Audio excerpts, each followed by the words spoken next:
अस्सलाम वालेकुम गाइज़। ये देखिए आराम से आलिया लेटी हुई थी मज़े से, और मेरी तबीयत ठीक नहीं थी तो अरहान ने मुझे पानी ला के दिया।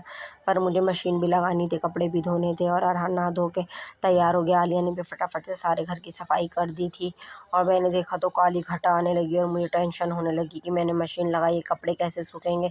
पर चलो अब तो लगा ही लिया, अल्लाह सुखवा ही देगा। पर धूप निकल चुकी थी काफ़ी अच्छी।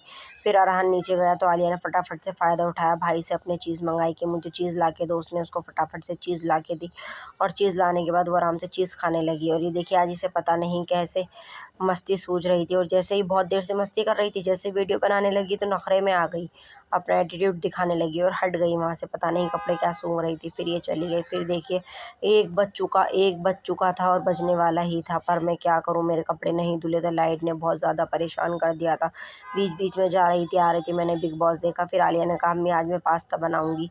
मैंने कहा चलो बना लो, आपकी जैसी मर्ज़ी। तो उसने फटाफट से प्याज काटी, प्याज कुछ इस तरीके से मोटी मोटी काटी। प्याज मोटी अच्छी लगती है पास्ते में, और साथ में उसने टमाटर भी काटे थे। फिर पता नहीं क्या हुआ, मैंने कहा मैं अपना पास्ता खुद बनाऊंगी। तो ये मैंने रेड क्रीमी पास्ता बनाया था, बहुत यम्मी बना था, और मैं आराम से बिग बॉस देख के एंजॉय कर रही थी।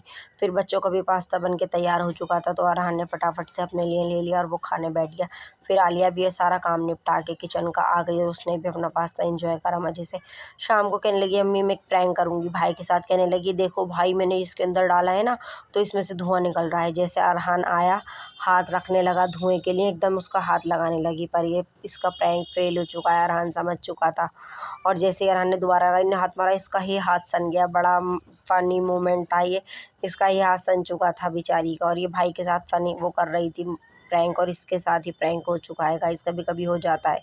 फिर शाम को पता नहीं इसे क्या सूझी, अम्मी मैं आपको एक आपके नेल्स पे कलाकारी करके दिखाती हूँ, इतने प्यारे नेल्स कर दूँगी। मैंने देखा तो मेरे एकदम काले काले नेल्स कर दिए थे। मैंने कहा चल अच्छे भी नहीं लग रहे। फिर वाकई में ही इसने इस पे इतनी प्यारी कलाकारी करी, और आप लोग भी देखें और कमेंट में ज़रूर बताना आपको मेरे नेल्स कैसे लगे। इसने मेरे नेल्स बड़े नहीं थे, अगर बड़े होते तो और भी प्यारा लगते, पर वाकई में बहुत अच्छे लग रहे थे लगने के बाद। फिर ये देखिए रात के टाइम ये बिलोटा हमारे यहाँ खाना खाने आता रहता है मिमी का, पर आज पता नहीं बेचारा कहाँ कीचड़ में गिरा था, कहाँ गिरा था।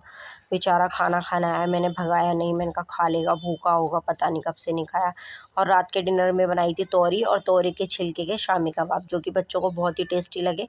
बच्चों ने एंजॉय करके खाए। आज बच्चों की फुप्पो आई थी, तो वो उनके लिए चॉकलेट केक लाई थी। तो जैसे ही आलिया ने खोला तो फटाफट से सबसे पहले मैंने ही एक केक ले लिया, और फिर अरहान ने भी फटाफट से एक जल्दी से उसने भी ले लिया, और फिर आलिया ने भी लिया, और तीनों ने हमने अपना केक एंजॉय करा। ये देखिए ये रात को भी मुझे सुकून नहीं देता, कह रहा सुबह फंक्शन है तुरपाई कर दो। मैंने फटाफट से तुरपाई कर